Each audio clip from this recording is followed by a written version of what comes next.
What is going on, you guys? Welcome back to another episode of the Cubby Perspective. My name is Andrew, of course, and I'm a podcast for the fans and by the fans.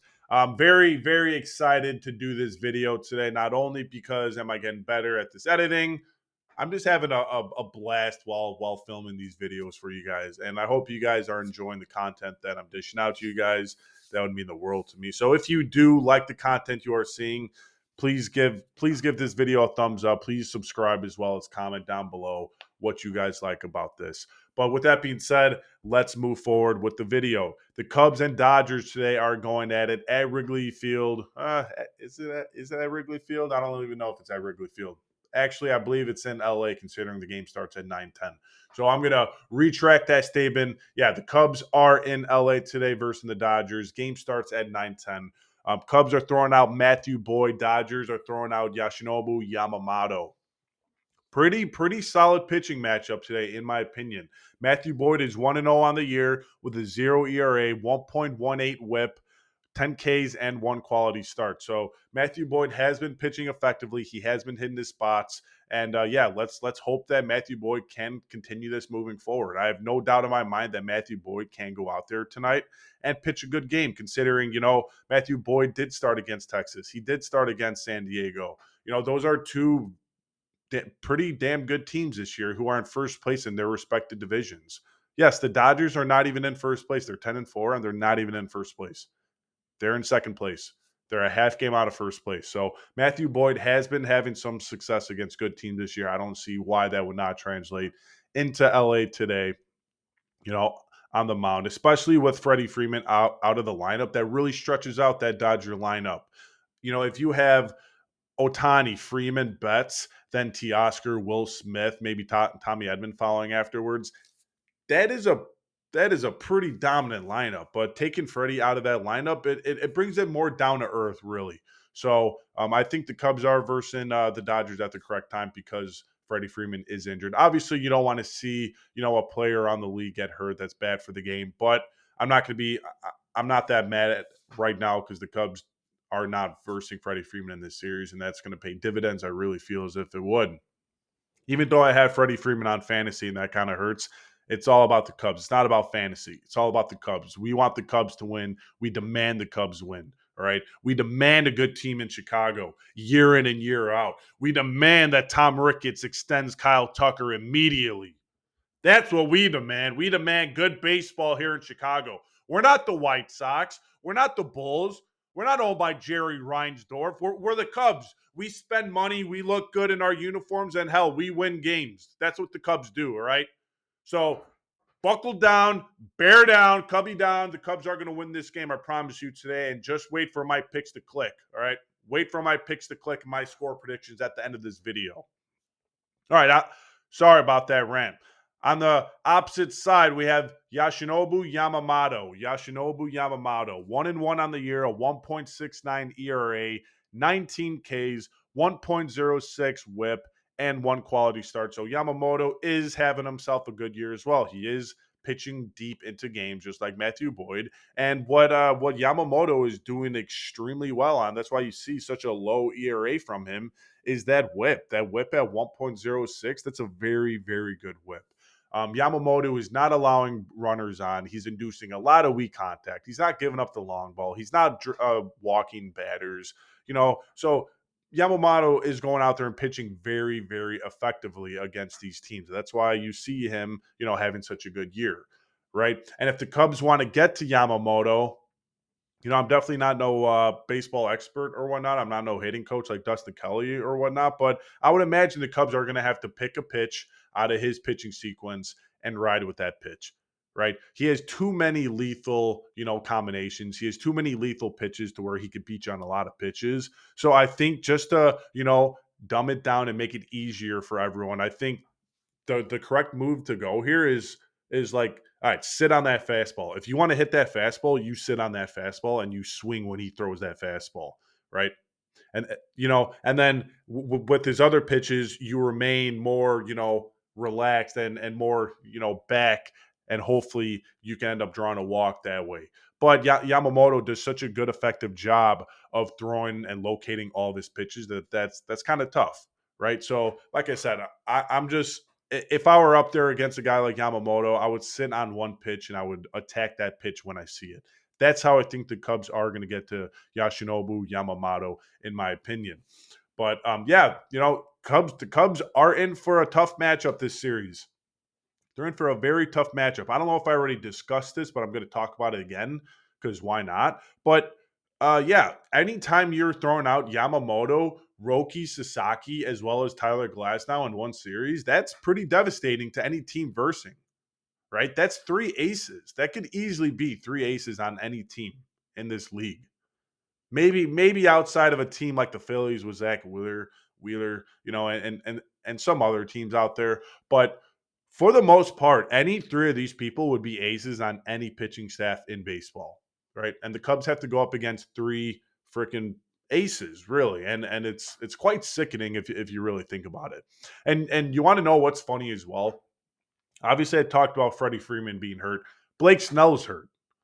Blake Snell is again one of the better pitchers in baseball, and it doesn't even matter. Like he was supposed to pitch in this game today, and it does not even matter because the Dodgers are still throwing out three aces. So it's like from top to bottom, the Dodgers have God knows how many aces on this pitching staff. I think it's like 5 or 6 aces, and combine it to one pitching staff. It's like, are you kidding me? So yeah, we'll just have to wait and see. I think the Cubs do end up playing a very good game today.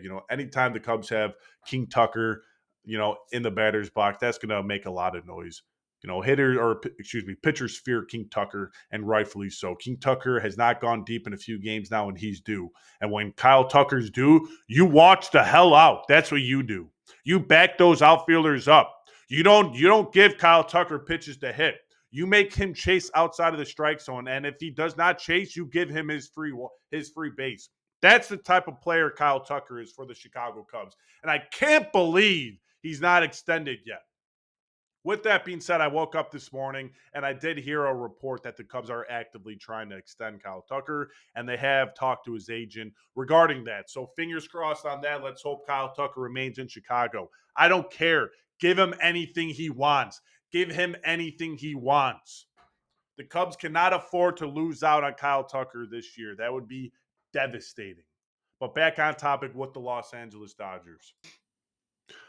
All right. Well, scratch everything I said about Freeman being out of the series due to his ankle because it seems as if he is returning. Uh, Dodgers manager Dave Roberts told reporters that the team is hopeful Freddie Freeman returns Friday against the Cubs. Yeah, Freeman was placed on the injured list March 31st with a right ankle sprain that he got in the shower, which is, I guess, pretty funny. He must have been doing some crazy shit in there or something. But yeah, so he sprained his ankle in the shower. I thought he was going to be out longer, but it seems as if like he actually could make it back today. Um, I don't know how I feel about that. I do have him on fantasy, so I guess that's good, but I don't know who to drop on my fantasy team now. But yeah, okay. So shout out to Brandon for him calling me and telling me that. Um, so yeah, Freddie Freeman may be back. So that goes against everything I just said about how without Freeman it really stretches out the lineup. Now in this case, it's gonna make the lineup a lot more potent for Matthew Boyd and Ben Brown and whoever pitches on Sunday. So we'll just see what happens with that. Yeah, all right. But moving on, the Cubs did end up making a trade. They acquired Tom Cosgrove and they DFA'd Caleb Killian in return, officially closing the door on that Chris Bryant trade. Caleb Killian was one of those guys that the Cubs got in return for Chris Bryant from San Francisco. He did not do well with the Chicago Cubs, so that's kind of why the Cubs DFA'd him. I believe his ERA was like 9 or something like that, something extremely freaking inflated. So, yeah, that Chris Bryant trade is officially closed. Alex Canario, he's gone. Killian's gone. So, yeah, see you later, Chris Bryant, even though you've been gone for quite some time now. It's a shame what happened to your career. But regardless, this Tom Cosgrove guy. Tom Cosgrove is a left-handed pitcher from San Diego. The Cubs got him for cash considerations and optioned him to AAA. Um, let's see what I could read here. It seems as if Cosgrove is going to be working out of the bullpen.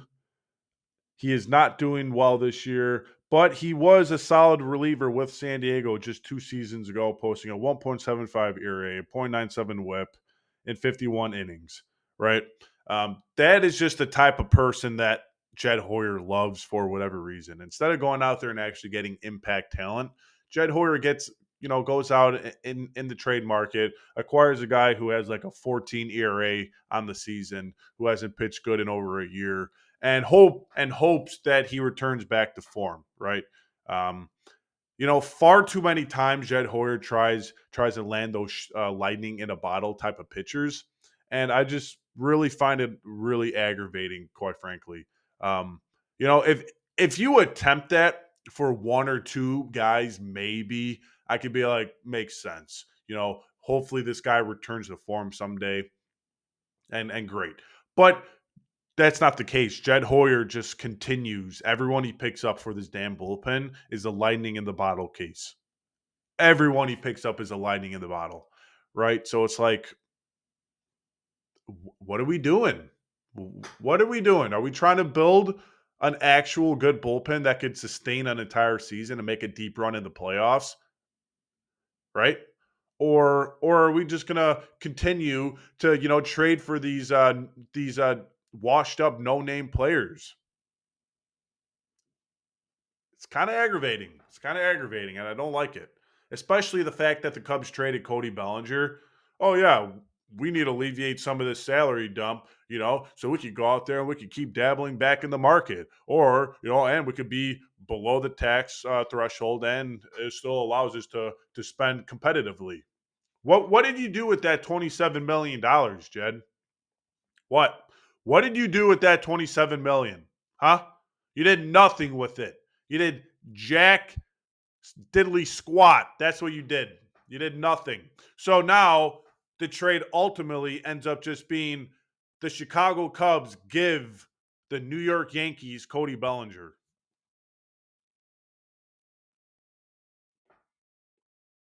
Yeah, and that's what it was. The Cubs gave the New York Yankees Cody Bellinger. And wouldn't Cody Bellinger look really good at first base right now for the Chicago Cubs, which is really funny.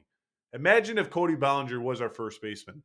Michael Busch is not playing uh, well at all right now. He's actually struggling mightily with the batting. Even though he had that one good game, that's the only good game he had the entire year. Justin Turner, same thing. He's 40 years old. How much longer do you expect Justin Turner to go? You know, But wow, imagine if Cody Bellinger was our first baseman. And they don't even trust Michael Busch enough to start against a left-handed pitcher, which is pretty funny. It's like, how could you be so high on the guy, but you don't start him against left-handed pitching? If Michael Busch is a platoon hitter, that means he's not an everyday. That means he's not worthy of being an everyday player. Like, you got to be able to hit lefties as well as righties if you want to be in the league, right? If you want to be an everyday starter in the league, you got to hit lefties. You got to hit righties. You don't have to hit lefties as good as you do righties, let's say, but you still have to hit them at some respectful level. But yeah, imagine if Cody Bellinger was the Cubs first baseman. That would have been a picture perfect world. You would have had Ian Happ, you would have had Kyle Tucker, Seiya Suzuki, Cody Bellinger, Dansby Swanson, Nico Horner, right? PCA. You still could have had Matt Shaw at third base. You still could have had Miguel Amaya, Carson Kelly. That would have, made the lineup so much better. And the crazy thing about it, the Cubs were still underneath the tax threshold when they traded Cody Bellinger. So it's like, why did you trade him? You still had money to spend. Maybe the Cubs are gearing up for some like crazy in-season trade at the deadline. I could see that happening with the Cubs prospect capita, as well as, they have around like 35, $40 million to spend before they hit that tax threshold. But yeah, it would have been awesome to have Cody Bellinger on this team, so unfortunately, Jed Hoyer, I'm not even sure if he knows what he's doing at this point, but we'll just have to wait and see. Um, yeah, but picks to click in this game are going to be. Let me calculate for a second. Brain gears are grinding. Let's see. I'm gonna go with boom, Ian Happ. Ian Happ has a good day today. My pick is Ian Happ to have a really solid game. He's kind of been quiet all year, even though he's still been solid, but he has been quiet. He has been hitting the ball like how he should be. But I really think today you're going to see Ian Happ break out of that shell today.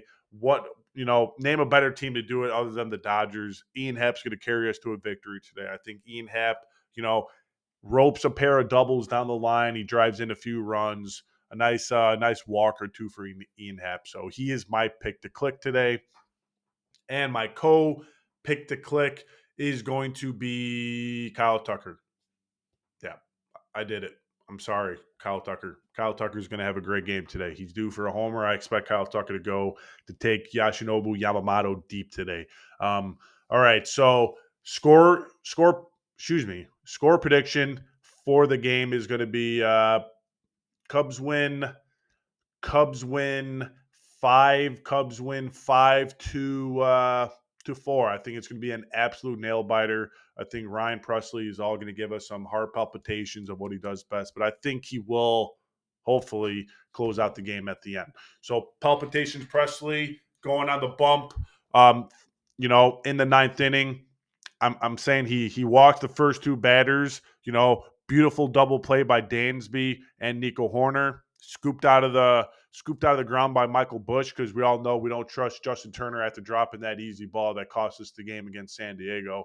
I could have made that catch, Justin. All right. But yeah, enough rambling. That's it. I'm not going to drop a parlay on this video. I will drop a parlay on my social media. So look out for that. If you guys follow me on social medias, Facebook is my main one at the moment. I'm more active on Facebook than any other one, but TikTok has been made. Instagram has been made. So stay tuned for me to get firing on all, cylinders on those. All right, guys. As always, keep the faith. Go Cubs. And I am the Cubby Perspective.